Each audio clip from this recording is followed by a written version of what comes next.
How would you like to make an impact in your community?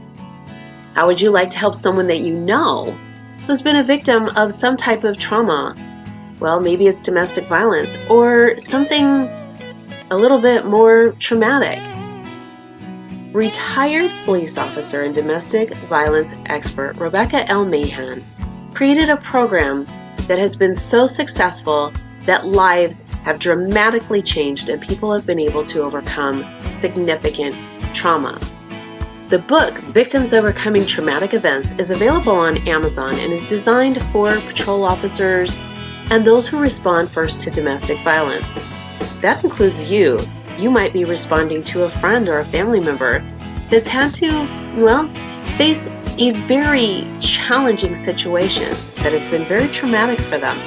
Domestic violence or otherwise, the focus of the book really gives details that can be applied to any type of calls for service. And those who are patrol officers, nurses, and family or friends can really utilize the tools and resources that are provided inside to make a difference. There's even a chapter how you can change unhealthy things going on in your life to make them healthy and move forward. Take a few minutes to head over on Amazon.com, Victims Overcoming Traumatic Events by Rebecca L. Mahan. We're excited to have you here today because in 30 minutes, we're going to give you points that are going to change your life or your perspective to make your life healthier. With us today, we have a guest who is a novelist and a playwright. He's been featured in national media from the New York Times, Entertainment Weekly, Parade Magazine, the New York Post, Sports Illustrated to NPR. He's an award-winning playwright, and his stage dramas include A Black and White Cookie, The Broadway World, A Tomato Can't Grow in the Bronx. I've got to actually ask more about that. But with his latest work, Walking Charlie, he's also got 7 critically acclaimed dystopian political thrillers to his name. And I would like to welcome him, and I hope that he is welcome in your hearts too with us today. Gary Morgenstein, welcome. How are you? Thank you, Rebecca. Hello, everyone. Thank you. Thank you for having me on and listening. I am absolutely excited to have you here today to share with us some things that are going on in your world. And while you have so much to offer the audience, let's just start with the first bullet point and see where we go from there. So tell me, what's the first thing on your mind that you'd like to share with our audience? Well, since May 2015, I finally finished my dystopian political trilogy, which starts in 2098. After America and the West have lost World War III to the Islamic Empire. Democracy is dead. If anyone wonders about that, the Gallup poll this week showed only 28% think democracy is working. Religion's outlawed. And America is run by this entity called the family, led by grandma. And it's a totalitarian nanny state. And things like social media are outlawed under the anti-narcissism laws. And within this dystopian despair comes the fact that baseball, representing the last of America, America's national pastime, the great America, the disgraced baseball, is going to play its final season at Amazon Stadium in the Bronx, which used to be Yankee Stadium, which is where I grew up, which is why I talk like this. I love it. And so baseball becomes the epicenter of the resistance. And it's about ordinary people who become extraordinary heroes. There's no elitists, no one gets trained to help save the world. You have a baseball historian, you have a teacher, you have someone who runs a boutique shoe store, you have a Catholic priest, you have an orphan girl who escapes abuse at an Islamic orphanage in Barcelona, and they come together, and it's based on faith. Not necessarily faith in a specific religion, or even God. There's that as well. But Okay. Faith in ourselves and each other to show a way forward. I really like that. I think that you've got some really neat tie-ins here because there's some things that are very plausible. And one of the things that you mentioned, Amazon Stadium. I mean, Amazon is taking over. And on so many levels. I mean, they're even doing telehealth now. So it's crazy to think what it would be like to advance forward to 2038.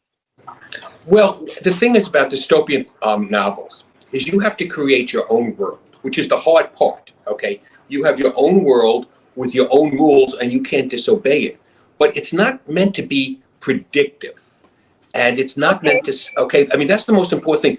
There's never any mention of contemporary politics, for example, or the 3 terms of President Alexandria Ocasio-Cortez. Kidding. Just kidding. I just want to see if everyone's paying attention. So it's not that scary, okay? But you want to be able to see how the world could become like this, and the world could become dark. And I think we increasingly see how America is losing its will to fight for freedom, to believe in freedom, to bolster and maintain its democratic institutions. You could see how we could lose a world war. Not to denigrate at all the men and women are armed forces, but the political will to fight. And I try to show that. We can certainly see why religion would be outlawed in this country. Religion, Christianity is completely under attack here and across the world. So that's what I want to show. And then I want to show a new world and how these people go about it and how they go to change it. When the end of book 2 and beginning of book 3, the government is beginning to collapse. And as the American government, the system is beginning to collapse, so is the caliphate. So is the Grand Mufti. Now Sharia has ruled the world. Pretty much, there's a few neutral countries, like China is neutral, but for the most part, we're surrounded and we have to fend for ourselves. But Islam has never had a reformation, a renaissance, a thinking and looking and examining the laws, like Christianity, like Judaism. And so in the Islamic Empire, there starts to be glimmerings of people saying, well, we want more freedom. And baseball ironically triggers that as well, until it comes together in the 2099 World Series, which is a real World Series with the fate of the world at stake.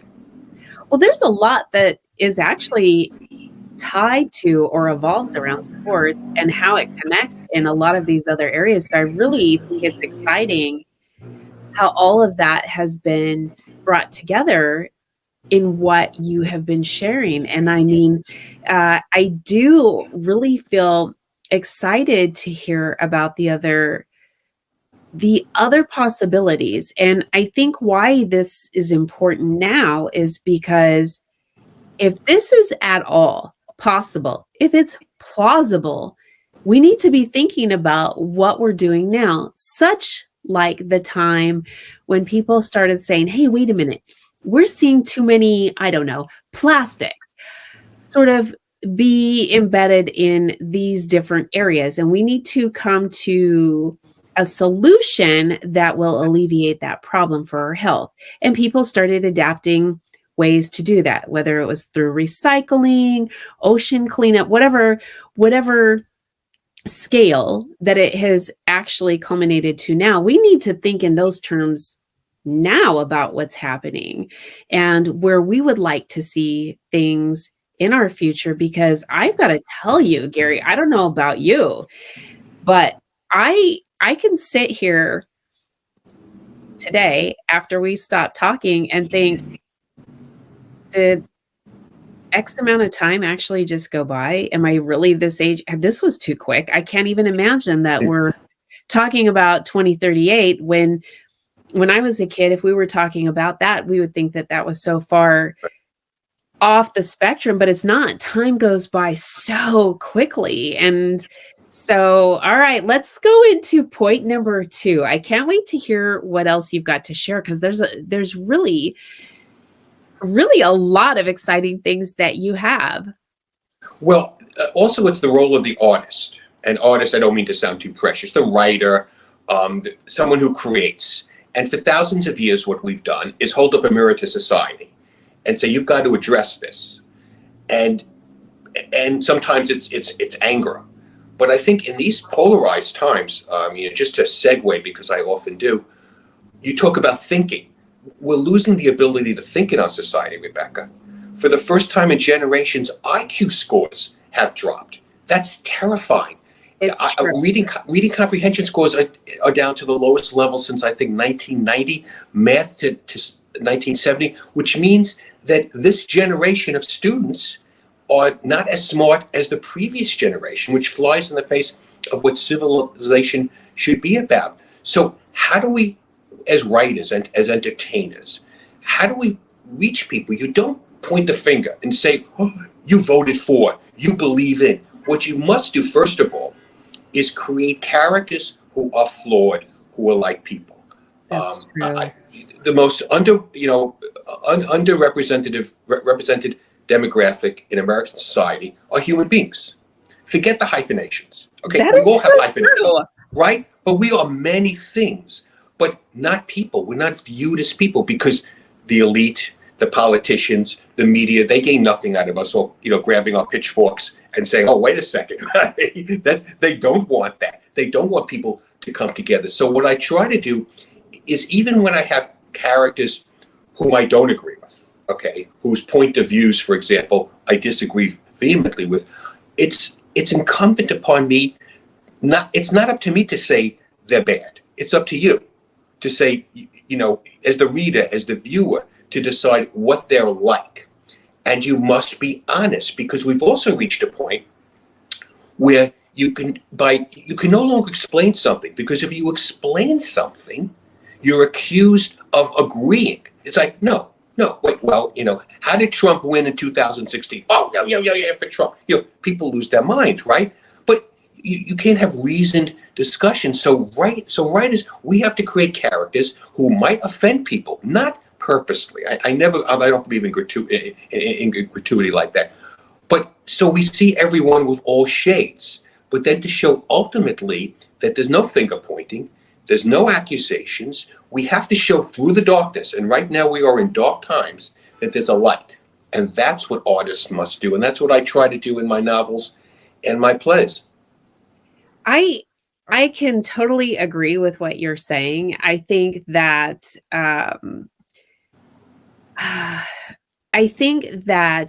one of the things that is often overlooked is people are people. And so while there's so many people that are rising up to voice their opinions about whatever it is, there's still so many people that have their own set of opinions, and being respectful of that is not happening, whereas it should. Everybody should be able to have freedom of speech and be able to say, and have a choice of opinion on what they want. I think the manner is how. And going back to supporting what you talked about as far as the education level, there was studies done before COVID. And for many years, the average American education level is 9th grade. That's pretty scary, isn't it? Yes, but what's even scary is what the study that was done after COVID. And that was, they were finding people were at a 6th grade reading level. So, and education level. So that just supports what you have to say. And technology is such an advantage to us, and we use it, and it sort of takes away sort of a learning curve that is really necessary in our life, that is more harmful than it is not. For example, AI. I know that it was developed for a lot of reasons, and it's been really effective for a lot of people in the things that they're doing with their businesses or social media or whatever it is. But when you look at the grand scope of what is going to culminate from that, it's a scary thought.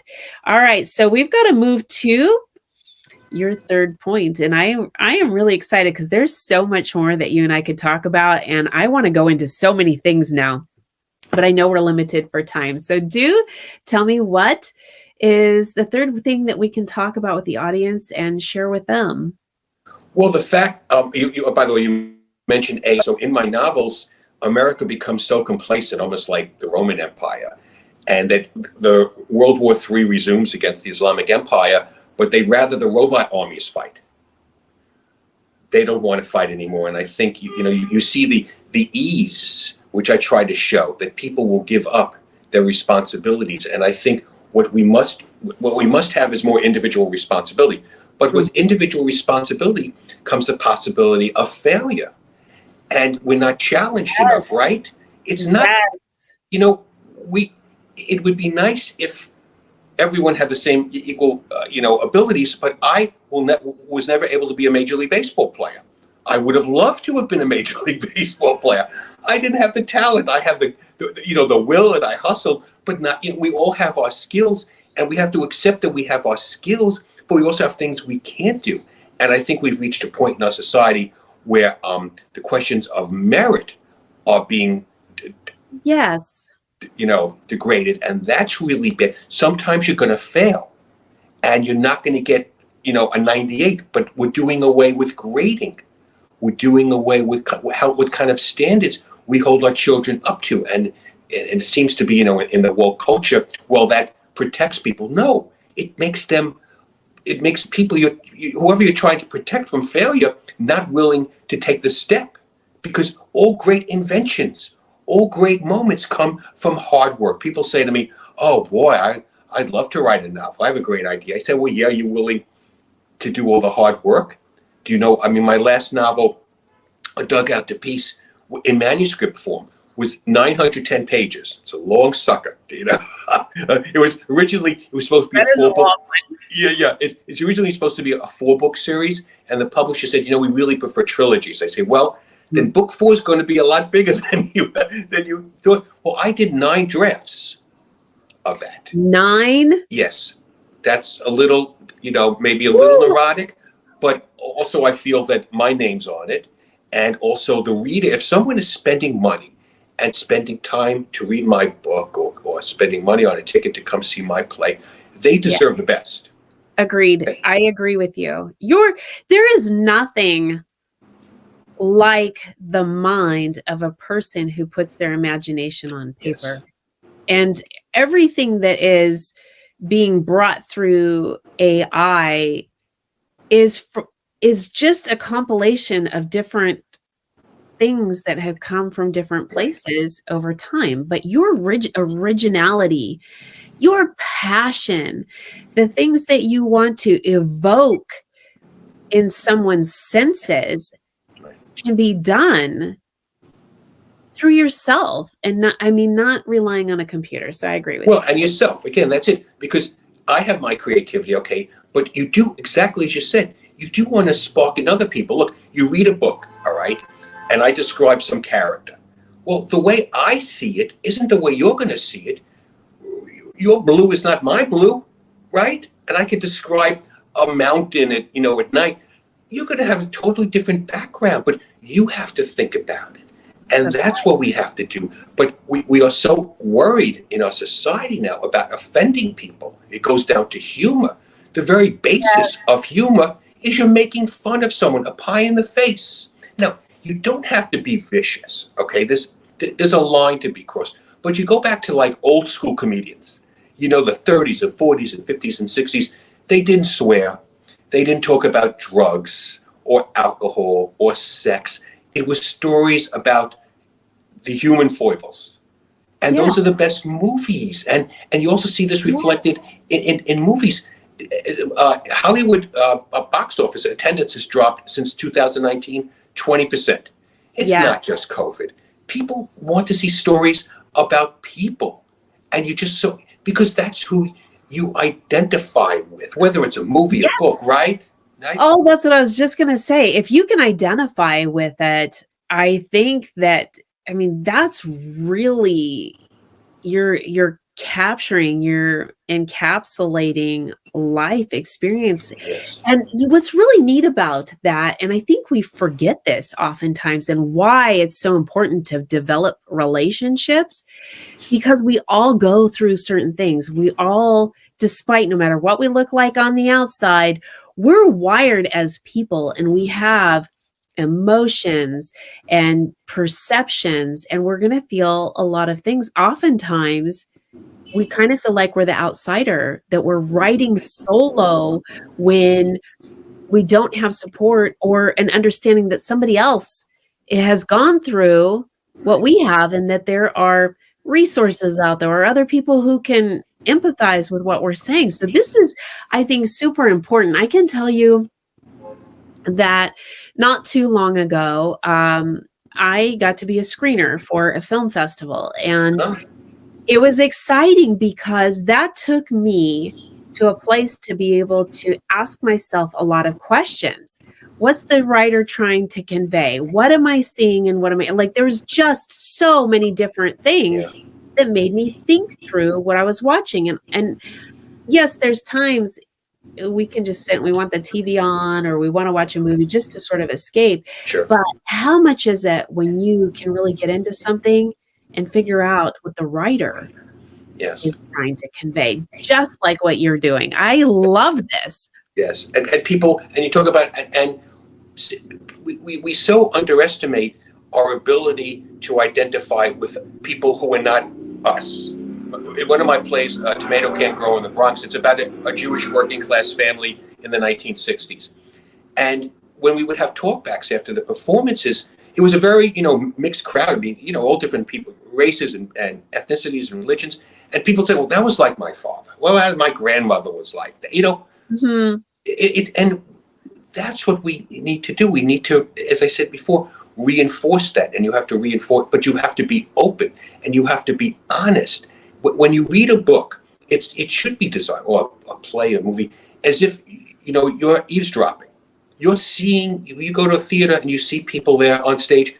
You're not seeing them when their guard is up, right? You're seeing them when their guard is down. But we learn how people struggle and go through the things that we all go through, in different manifestations, but similar things, and how they get through it. But you want it to be positive at the end. You want to give people hope. You don't want to call them names, okay? And I think that's really, it's really important to show that there could be friendship in a black and white cookie, which, as you said, thank you. That's my dog. I'm sorry. When a Broadway World, the best original play, and it's about the relationship between an African American conservative newsstand owner and an eccentric communist Jew, who have nothing in common, so they think, but they learn that despite their differences, they come together because they're two lonely old guys, and they want a friend, and that's it. It doesn't get much more complicated than that, right? I absolutely love that. I think that what you're saying is so on par. And I know that you have just so much more to share and be able to give people some food for thought, and then also allow them to identify with, again, start thinking about the identification and where we're at, because I think there's just been such a big separation. I am so glad that you were able to share some of your time with us today and talk about these things, because I think that they're all very important and very succinct, and they're applicable to what could be. And this is where Right. you're at right now. So I'd like for you to share with the audience how they can get involved with what you've got going and be able to go into another place and see what could be and how they might be able to make a significant difference.